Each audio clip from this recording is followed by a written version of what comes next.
والسلام على أشرف المرسلين سيدنا محمد وعلى آله وصحبه أجمعين. والله ليال ملو دونك كجوجتان. السلام عليكم ورحمة الله وبركاته. كليب كان يرمانته وحكو سابسن هي تربية عرورته. والله ليال سأقنا هي عرورته ونعمه إلهي سبحانه وتعالى ونصيه وهبة سو إلهي سبحانه وتعالى إنه شيء كتاب كيسة يهب لمن يشاء ويري وهبة أيوك قاعد قبل السيا ويل الكلي وكسين كرا وإسكو قادر كرا وحلقان وكلي كرا نعمة إلهي سبحانه وتعالى نسيه مسؤولية صارا وقف مركي نعمة لسية وسؤال لقى ويدين دونا كلكم راع وكلكم مسؤول عن رعيته. عرورت ولا ليال ما دام ايتي هدية وانا امانة الهي سبحانه وتعالى نوغا امانيستي سيدا درتي دوحا لو باهي انان كسو بحنو اون اصمينو وحو الهينا امر يسدو الهينا امري. عرورتا قفل بوجعلي عرورتي سيني عرور وناكسن نقدان باريين نقدان وحبرتان سيدي لو هلي كرا علمada ka sheekaysa arrimahaas waxay sheegeen dhowr qodob ay sheegeen oo caruurta ay ku noqonayso caruur wanaagsan insha Allah taala. tan koobaad loo baahan yahay caruurta in loo sameeyo waxa waaye الرفق والمحبة. caruurta in loo jiljilcanaado. rasuulka sallallahu alayhi wasallam xadiis waxa ka sugnaaday الرفق ما كان في شيء إلا زانه. rifqiga ama jaceelka ama naxariista wax lama geliyo ilaa wuu qurxiyaa wamaa nuzica can shayin ilaa shaana wixii laga bixiyana wuu foolxumayna. sidaa darteed tan ugu horeysa loo baahan yahay ilmaha in la tuso waxaa waaye inaad jeceshid. waa ogahay waalidaa tahay hooyaa tahay aabbaa tahay caruurtaada waa jeceshahay qofku dhahaya ma jecelid ma jirto laakiin ma tustaay caruurtaada inaad jeceshid ma u sheegta caruurtaada inaad jeceshid weli inaad cunugaaga u yeertay hag ma siisay oo dhagta ma aaga sheegtay ma ku tiri waa ku jeclahay ma tiri haddaadan dhihin gadaal isugu noqon marka qofka waa la tusaa waa la dhunkadaa caruurta. nabiga sallallahu alayhi wasallam caruurta wuu dhunka jiray korkiisay ku ciyaari jireen raxmadaas oo kale u baahanay. idan tan koobaad caruurta lagu tarbiyay waxa waaye in caruurta loo naxariisto la tuso.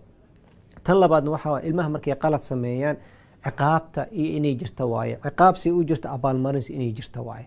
ilmaha markuu wanaag sameeyo ina abaalmarina loo baahan. dadka qaar kood ilmaha markay wanaag sameeyaan lama abaalmarinayo hooyo jusan soo dhameeyay haye way iska leedahay ama hooyo number 1 aan galay haye way iska leedahay. marka ilmaha ciqaabaadka markii la gaaro in la abaalmariyo waa xikmad tarbiyada kamid tahay.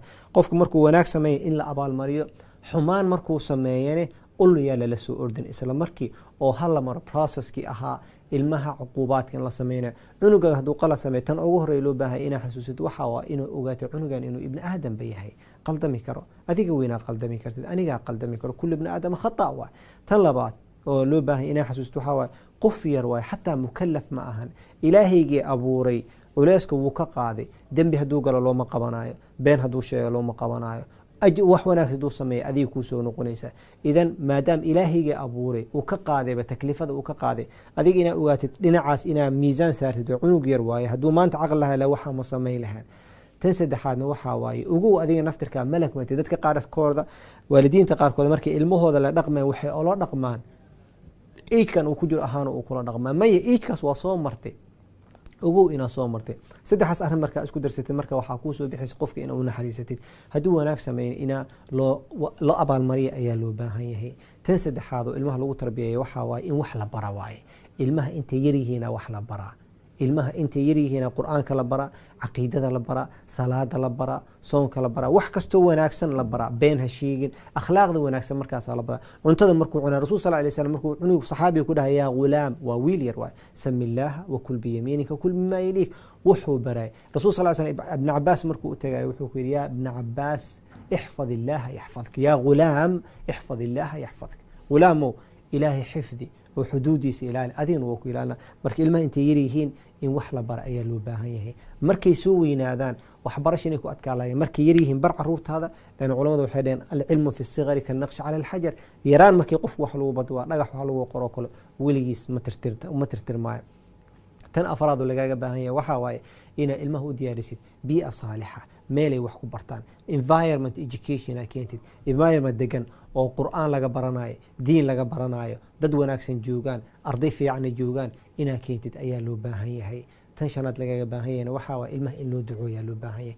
duco waaye waxaan waa ilaaha ku siiyay adi ma awoodid naftaada ma hanuunin kartid adiga naftaada ma hanuunin kartid.